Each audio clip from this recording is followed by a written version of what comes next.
Бәріңе сәлем достар. Боруто анимесінде Кара деп аталатын ұйым бар. Алайда біз бүгін ең мықты қылмыскерлерден құралған Акацуки деп аталатын ұйымды сүзгіден өткізіп көреміз. Әрине, Акацуки ұйымындағыларды мынау әлсіз, мынау мықты деп айту өте қиын. Барлығы да өте мықты, өзіндік керемет күшке ие және техникалары бар. Мен бұл ұйымдағы топ 10-ды ретімен қойып көрейін. Кейбіреулерге ұнамауы мүмкін, бірақ көбісі 100%-ық өз орнында. Сол үшін де өз ойыңызды топ 10-ды қалай болатынын комментарийға жазып кетіңіз. Біздің топ 10-ды Зетсу ашады. Бұл Зетсу Наруто анимесіндегі бағаланбайтын персонаж. Және Қара Зетсу, оның техникалары Макутон және Мететерумен шайқасады. Зетсу екіге бөліне алады. Bir жағы қара, екінші жағы ақ. Ақ Зетсу Хаширама клеткасы, ал Қара Зетсу Кагуяны мөрлеу кезінде Кагуя оны өзін құтқару үшін дүниеге әкелген. Ақ Зетсуға қарағанда Қара Зетсу өте ақылды және стратегиялық тұрғыда өте мықты болған. Оның жоспары 100 жыл болашаққа ойлап қойған. Тағы да оның жылдамдығы жаман емес. Минатаның өзі Расенгамен оны ұстай алмады. Алайда бұл кейіпкер жайлы бұдан басқа ештеңе айта алмаймын. Осы күштермен менің жеке ойымша соңғы орынды алады. Ал енді келесіге өтейік. 9-шы орынды өлмейтін Хидан алып тұр. Хидан Жашиннің эксперимент жасау кезінде құпия техниканы пайдаланған соң өлмейтін болған. Қысқасы, оған өлмейтін қасиеті табиғатынан емес, бұл дарынды кейінірек алған. Хиданның ең керемет әдістерінің бірі қарсыласының тамшы қаны болса болғаны. Алайда сіздер неге Хидан 9-шы орында деп айтатын болсаңыздар, өйткені Хиданды жаруға, бөлшектеуге және тағысын тағы. Сонымен қатар ол Акацуки мүшелеріне қорқынышты емес. Онымен қоса оның жылдамдығы басқаларына қарағанда әлсіз. Тағы да ол аштықтан өле алады. Ол жайлы Наруто манганың авторы айтқан болатын. Хидан сол себепті де Нара орманында жердің астында өліп қалған болуы мүмкін.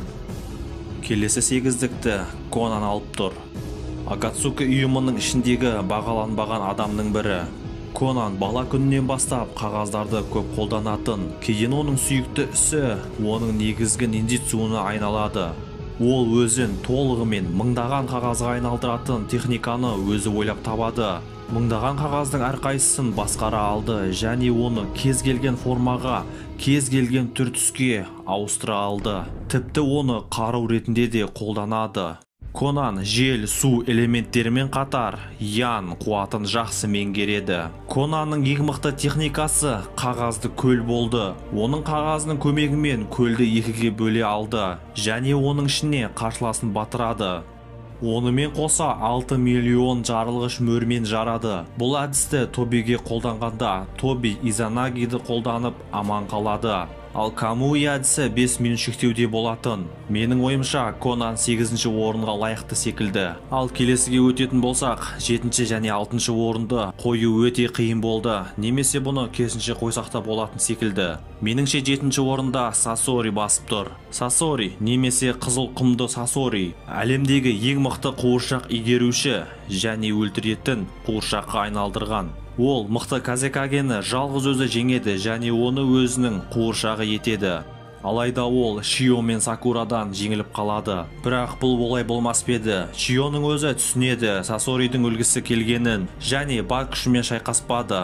Егерде Сасори барлық күшімен шайқасқанда, онда Сакура мен Шиоға жеңетін мүмкіншіліктері болмас еді. Сонымен келесіге өтейік. 6-шы орынды Какузо басып тұр. Бұл ең кәрі Акацуки мүшесі, әрине Зетсудан кейін, және ол өз жасында өте тәжірибелі ниндзя болды. Тағы да Какузо өлмейтін адам ретінде танымал. Какузоның 5 жүрегі бар. Оларды шайқас кезінде жеңген ең мықты және лайықты шинобилердің жүрегін алады.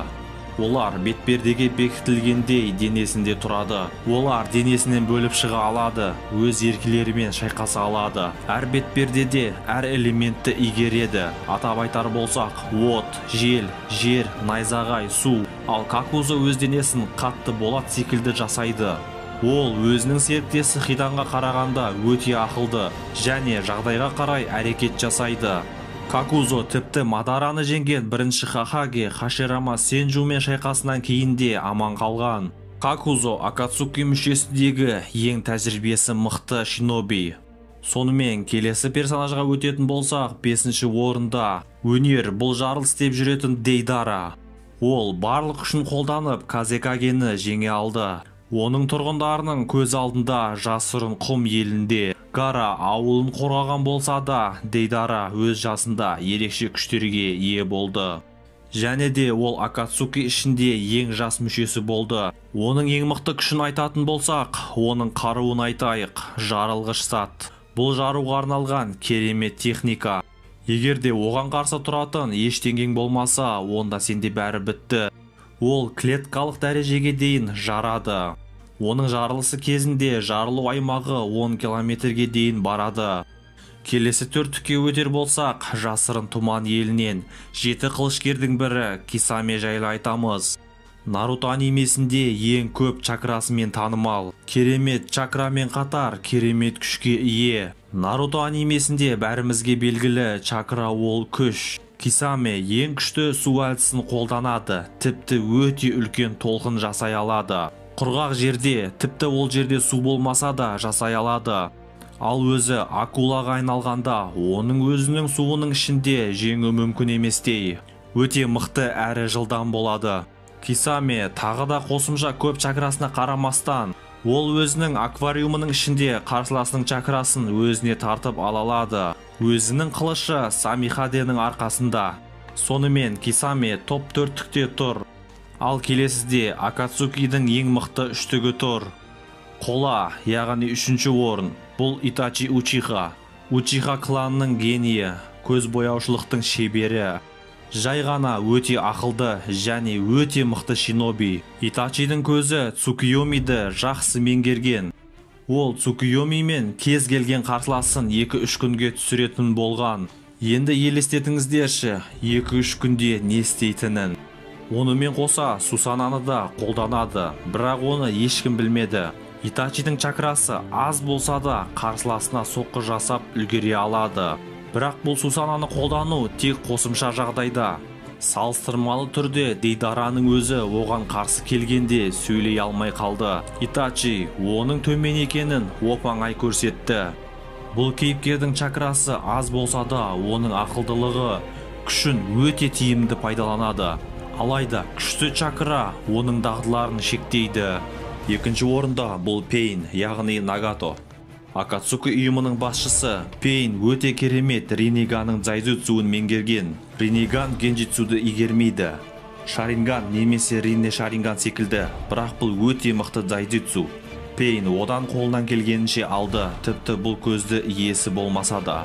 Пейн бұл Акацуки басшысы, ол ұйымның мүшелері өте қырсық, өзін мықты санаса да, бәрібірде өздерінің басшысының кез келген бұйрығына бағынды. Хидан мен Какузо Асума командасымен шайқасып жатқанда соңына дейін жеткізбей бұйрыққа бағынды. Оның шеберлігінің мықты болған соншалықты кез келген қол ұрысымен және ниндзяның шабуылдарына қарсы тұра алды. Және ниндзюцу шабуылдарына қарсы тұра алды. Және бүкіл бір ауылды құртуға шамасы келді. 6 құйрықтыға қарсы жалғыз өзі еш қиындықсыз қарсы тұра алды. Тағы кез келген техника болсын, оны жұтып ала алды. Бұл әдіс Наруто анимесіндегі ең мықты әдіс болып табылады. Ал 1-ші орынға да келіп жеттік. Бұл персонаждың көздері керемет күшке ие, бірақ оның тек бір көзі болды. Акацуки ұйымының шынайы басшысы Яхиконың өлімінен кейін Обито Учиха немесе Тоби. Оның шаринганы керемет күшке ие. Қандай мықты шабуыл болсын, ол жерден болмағандай. Тағы оның бір шаринганы бар, оны жай қойып алған. Онымен Изанаги әдісін қолдануына. Конанмен шайқас кезінде осы әдісті жасайды. Тағы Тобида 1-ші Хохагенің клеткасы болды. Және өзінің жасына керемет тәжірибесі болды. Оған мысалы Итачиге көмектескенде және 9 сұйрықтыны басқарып Канохаға шабуылы. Тәжірибесі болмаған күннің өзінде бұл топ 10-дықтағылардың ешқайсысы Обитоға қарсы тұра алмайды. Кейбіреулері жақсы дайындықпен бір нәрсе жасай алуы мүмкін, бірақ жеңе алмайды. Тағы да Обито Риннеганды және 10 құйрықтың Джинчурики болған кездегі күшті айтудың өз керек жоқ. Әрине, бұл кездегі күшімен топ 10-дықтағыларды салыстыруға да келмейді. Мен барлығын дұрыс қойдым деп ойлаймын. Видеомыздың соңында сіз үшін Акацуки ұйымындағылардың қайсысы мықты немесе топ ондықты комментарийға жаза кетіңіздер. Бұл видео сіздерге ұнады деп ойлаймын. Олай болса, неге лайк басып каналға тіркелмеске? Сіздермен бірге болған Апорт арнасы. Сау саламатта болыңыздар, арнамызға жазылыңыздар.